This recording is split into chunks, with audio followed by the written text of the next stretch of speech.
So hey, I wanted to check in with you guys a little bit today. This is a world premiere. This is a world. I'm back in the same room that I've been working on, and as you guys can see, it's a little bit different. In the last video, you guys may remember that this wall was blue, and it's white now because I plastered the entire wall, and so I think that that's the approach that I'm gonna take for the whole room. Instead of trying to pull off the old wallpaper, I'm just gonna go ahead and plaster over all of that. If that is a horrible mistake, you should probably say so I won't do it in other rooms, but it's gonna happen in this room. I don't think the wallpaper is coming off, and what I'm really just looking for is a smooth finish. So I'm gonna share with you guys some of the tools that I've been using.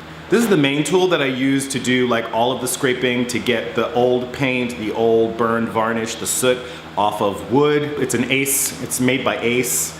I can't tell you what the name of it is. I've had it for years. It's like my go-to tool for scraping, especially for scraping old varnish off of wood.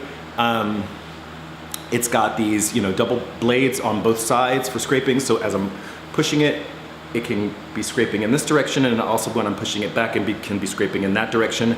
I love the fact that I can kind of use my weight to make it do its scraping. So that's like my main go-to tool. I think I mentioned to you guys that I also use steel wool. So here's this, I think I've been using, I've gone through 3 in a week since I started doing this. I basically just use it to get kind of like whatever is left off, and it gets into weird shapes and angles and like that. So those are like my basic hand tools. I'll also use like a sanding block, and this is one that's got it's very coarse grained, but I'll also use a sanding block. So that's it for the handheld human power tools.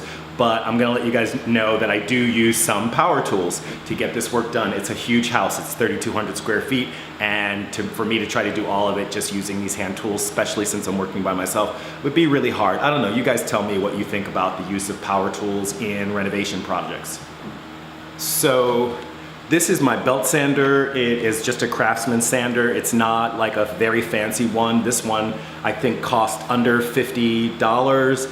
And I basically replace it with, I think it's 2 by 18 inch belts, and it's pretty darn powerful. This is like, if it's not coming off, this will get it off. It's a lot of power, and it can also damage the wood because it will like just get in there and make a big gouge, and then I'll have to do a whole bunch of sanding to make the gouge disappear. This is probably like my all-purpose go-to sander. I love it because it has these hook and eye. It's basically like the sanding paper velcros to it, so it's easy to get on, and once it's on, it's on. I don't have to worry about. I have another one that I'll show you later that uses glue, not as effective. This is made by DeWalt, and I basically use this everywhere. It's kind of got a rotary head, a kind of like, I don't know what you call it, like a floating head or something. What do you call that? But, and it also has this little bag to catch some of the dust that if I had the right sized vacuum, I think I'd be able to attach it and have it just go right into the vacuum cleaner. So that's my DeWalt sander. I can't tell you how much this particular tool cost because I got it when I was basically outfitting all of my tools for the project. I'd have to go back to the receipts to remember. Okay, so this is my last edition. This is it's a Ryobi, like a detailing sander, and it actually has these little triangular heads. This is really for getting into the corners and things like that. I don't like it so much. It's not like my favorite tool. I found that, I guess it would be good for like polishing some things, and maybe if I were working on like a knob or something for a railing or something, it might be really helpful, but I'm not finding it very good on doing like these windows. It's helpful. I'm not gonna say it's useless, but it's not my favorite tool. Okay, so by far, my favorite tools so far have been these attachments. These actually just they're drill attachments, and this one is kind of some kind of a nylon. It's kind of like those scrubby pads that you use to wash dishes or whatever, those green pads. So it's that material, and this just fits on, and this will knock off pretty much anything.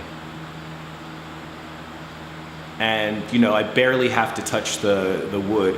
And then this little tool.